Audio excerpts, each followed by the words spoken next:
प्राचीन काल में विक्रमादित्य नाम के एक आदर्श राजा हुआ करते थे। अपने साहस, पराक्रम और शौर्य के लिए राजा विक्रम मशहूर थे। ऐसा भी कहा जाता है कि राजा विक्रम अपनी प्रजा के जीवन के दुख दर्द जानने के लिए रात्रि के पहर में भेष बदलकर नगर में घूमते थे और दुखियों का दुख भी दूर करते थे। राजा विक्रम और बेताल के किस्सों पर कई सारी किताबें और कहानियां प्रकाशित हुई हैं। विक्रमादित्य और बेताल के किस्सों पर छपी बेताल 25 बटा बेताल 25 और सिंहासन 32 बटा सिंहासन 32 प्रख्यात किताबें हैं, जिन्हें आज भी अभूतपूर्व लोकप्रियता प्राप्त है। 2106 रात के 10:01 दीभिमन्युडुबीर प्राचीन साहित्य वार्ता लेख बेताल 25 महाकवि सोमदेव भट्ट द्वारा 2500 वर्ष पूर्व रचित किया गया था और उसी के अनुसार राजा विक्रम ने बेताल को 25 बार पेड़ से उतार कर ले जाने की कोशिश की थी और बेताल ने हर बार रास्ते में एक नई कहानी राजा विक्रम को सुनाई थी। 2106 रात के 10:02 दीभिमन्युडुबीर कौन था बेताल और क्यों राजा विक्रमादित्य उसे पकड़ने गए थे? एक तांत्रिक 32 लक्षण वाले स्वस्थ ब्राह्मण पुत्र की बलि देने का तांत्रिक अनुष्ठान करता है ताकि उसकी आसुरी शक्तियां और बढ़ जाएं। इसी हेतु वह एक ब्राह्मण पुत्र को मारने के लिए उसके पीछे पड़ता है, परंतु वह ब्राह्मण पुत्र भागकर जंगल में चला जाता है और वहां उसे एक प्रेत मिलता है जो ब्राह्मण पुत्र को उस तांत्रिक से बचने के लिए शक्तियां देता है और वहीं प्रेत रूप में पेड़ पर उल्टा लटक जाने को कहता है और यह भी कहता है कि जब तक वह उस पेड़ पर रहेगा तब तक वह तांत्रिक उसे मार नहीं पाएगा। वही ब्राह्मण पुत्र बेताल होता है। कपटी तांत्रिक एक भिक्षुक योगी का स्वांग रचता है और राजा विक्रम के पराक्रम और शौर्य गाथाओं को सुनकर अपना काम निकलवा लेने का जाल बिछाता है और राजा विक्रम को यात्रा के दौरान प्रतिदिन एक स्वादिष्ट फल भेंट भेजता है जिसके अंदर एक कीमती रत्न रूबी होता है। इस भेद का पता लगाने राजा विक्रम उस भिक्षुक की खोज करते हैं। अंततः राजा विक्रम उसे खोज लेते हैं। चूंकि उस ढोंगी भिक्षुक में स्वयं बेताल को लाने की शक्ति नहीं होती, इसलिए वह स्वांग रचकर राजा विक्रम से उस पेड़ पर लटक रहे प्रेत बेताल को लाने के लिए कहता है। राजा विक्रम उस तांत्रिक की असल मंशा से अनजान उसका काम करने निकल पड़ते हैं। 2106 रात के 10:02 दीभिमन्युडुबीर राजा विक्रम पेड़ से बेताल को हर बार उतार लेते और उस भिक्षुक के पास ले जाने लगते। रास्ता लंबा होने की वजह से हर बार बेताल कहानी सुनाने लगता और यह शर्त रखता है कि कहानी सुनने के बाद यदि राजा विक्रम ने उसके प्रश्न का सार्थक उत्तर ना दिया तो वह राजा विक्रम को मार देगा और अगर राजा विक्रम ने जवाब देने के लिए मुंह खोला तो वह रूठकर फिर से अपने पेड़ पर जाकर उल्टा लटक जाएगा। दोस्तों, राष्ट्रीय चैनल दूरदर्शन पर 90 के दशक में विक्रम और बेताल नाम का एक सीरियल भी आता था जिसे काफी सराहा गया था। आज हम इस लेख के द्वारा विक्रम और बेताल के किस्सों से जुड़ी दो रोचक कहानियां प्रस्तुत कर रहे हैं।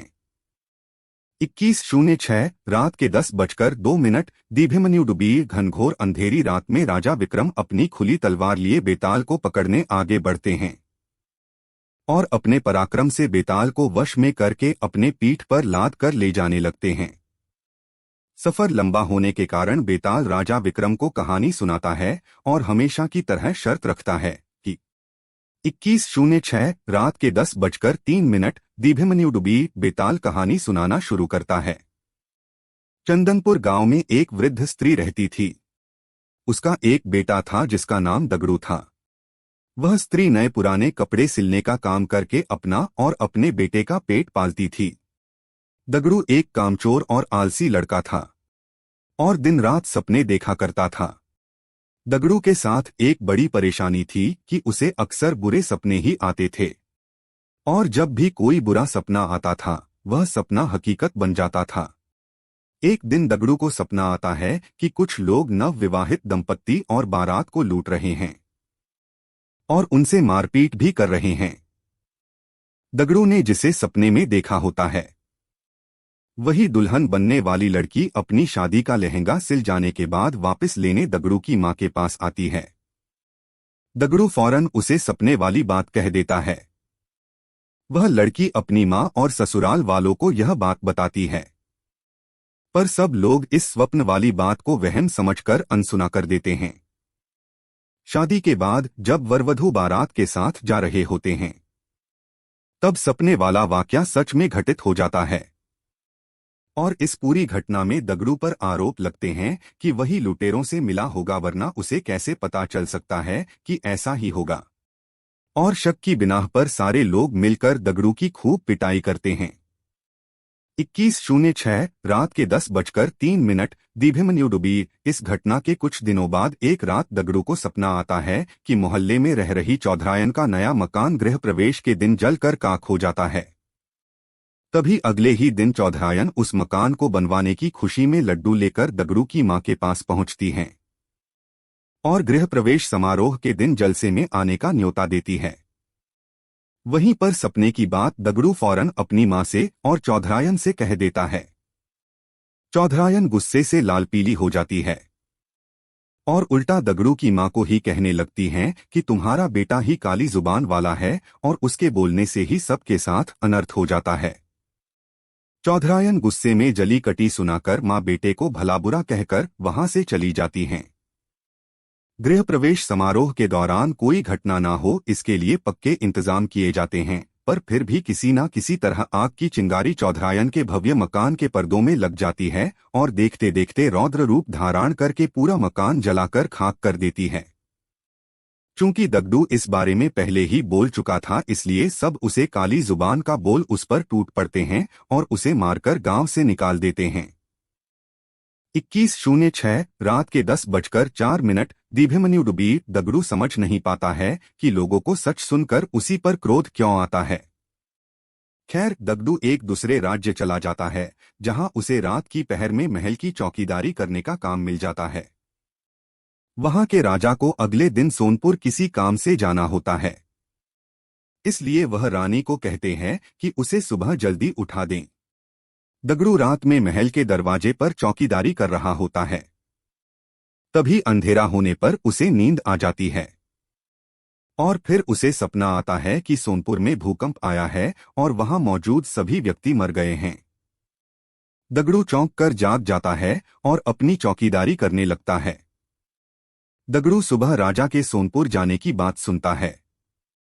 तभी उनका का रथ रुकवाकर अपने स्वप्न वाली बात राजा को बता देता है। राजा सोनपुर जाने का कार्यक्रम रद्द कर देते हैं और अगले ही दिन समाचार आता है कि सोनपुर में अचानक भूकंप आया है और वहां एक भी व्यक्ति जीवित नहीं बचा है। राजा तुरंत दगड़ू को दरबार में बुलाकर सोने का हार भेंट देते हैं और उसे नौकरी से निकाल बाहर करते हैं। इतनी कहानी सुनाकर बेताल रुक जाता है और राजा विक्रम को प्रश्न करता है कि बताओ, राजा ने दगड़ू को पुरस्कार क्यों दिया, और पुरस्कार दिया तो उसे काम से क्यों निकाला। राजा विक्रम उत्तर देते हैं कि दगड़ू ने अमंगल स्वप्न देखकर उसका वृतांत बताकर राजा की जान बचाई, इसलिए उसे ने दगड़ू को पुरस्कार में सुवर्ण हार दिया और दगड़ू काम के वक्त सो गया, इसलिए राजा ने उसे काम से निकाल दिया। बेताल अपनी शर्त के मुताबिक राजा विक्रम के उत्तर देने के कारण हाथ छुड़ाकर वापस पेड़ की ओर उड़ गया। 21:06 रात के 10:04 दीभिमन्यु डुबी। समुद्र किनारे बसे नगर ताम्रलिपि के राजा चंद्रसेन के पास सत्वशील नाम का युवक नौकरी मांगने आता है, पर चंद्रसेन के सिपाही सत्वशील को उनके पास जाने नहीं देते हैं। सत्वशील हमेशा इसी ताक में रहता है कि किसी तरह रजा से मिला जाए। एक दिन राजा की सवारी जा रही होती है। गर्मी अधिक होने के कारण राजा चंद्रसेन को बहुत तेज प्यास लग जाती है। बहुत खोजने पर भी उन्हें पानी नहीं मिलता, ऐसा लगता है मानो प्यास से जान ही निकल जाएगी। तभी उन्हें मार्ग में खड़ा एक युवक दिखता है। वह कोई और न सत्वशील ही रहता है, जो जानबूझकर पहले से राजा के मार्ग पर मौजूद रहता है। उसे देख राजा उससे पानी मांगते हैं। सत्वशील फौरन राजा की प्यास बुझा देता है और साथ ही खाने के लिए उन्हें फल देता है। चंद्रसेन सत्वशील से प्रसन्न हो पूछते हैं कि वह उनके लिए क्या कर सकते हैं। सत्वशील मौका देख अपने लिए नौकरी मांग लेता है। राजा चंद्रसेन उसे काम दे देते हैं और कहते हैं कि वो उसका उपकार याद रखेंगे। धीरे धीरे सत्वशील राजा का करीबी बन जाता है। एक दिन राजा उससे कहते हैं कि हमारे नगर में काफी बेरोजगारी है और पास में एक टापू काफी हरा भरा है। अगर उस टापू पर जाकर खोज की जाए तो हो सकता है हमारे नगर के लोगों के लिए वहां कोई अवसर निकल आए। 21:06 रात के 10:04 दीभिमन्यु डुबी सत्वशील तुरंत खोजबीन करने का बीड़ा उठा लेता है और राजा चंद्रसेन से एक नाव और कुछ सहयोगी प्राप्त करके समंदर में टापू की ओर निकल पड़ता है। टापू के पास पहुंचते ही सत्वशील को एक झंडा पानी में तैरता नजर आता है। उसे देख सत्वशील तुरंत हिम्मत करके पड़ताल करने के लिए पानी में कूद पड़ता है। सत्वशील अचानक खुद को टापू की जमीन पर पाता है। जहां एक सुंदर युवती संगीत सुन रही होती वह उस टापू की राजकुमारी होती है और उसके आसपास अन्य युवतियां भी होती है।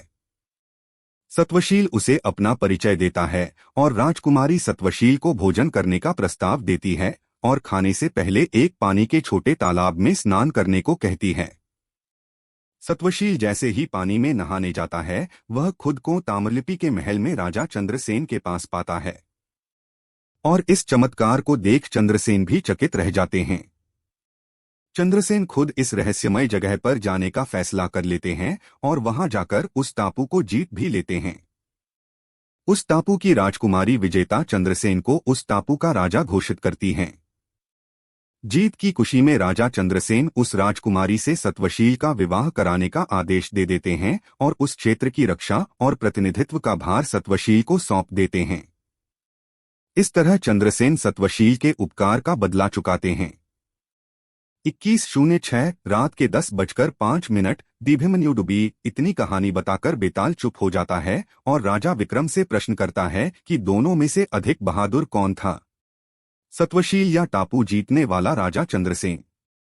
राजा विक्रम तुरंत उत्तर देते हैं कि सत्वशील अधिक बहादुर था क्योंकि जब टापू के पास उसने पानी में झंडा देखकर छलांग लगाई तब वह वहां की स्थिति से अनजान था। वहां मौत का खतरा भी हो सकता था, पर राजा चंद्रसेन तो पूरी बात जानता था और वह सेना की मदद से जीत हासिल कर पाया, इसलिए सत्वशील अधिक बहादुर था। एक बार फिर राजा विक्रम के मुंह खोलते ही बेताल उड़ गया और पेड़ पर जाकर उल्टा लटक गया। यह कहानी विक्रम और बेताल की है। अगर पसंद आई हो तो वीडियो को लाइक करें और चैनल को सब्सक्राइब करें। धन्यवाद।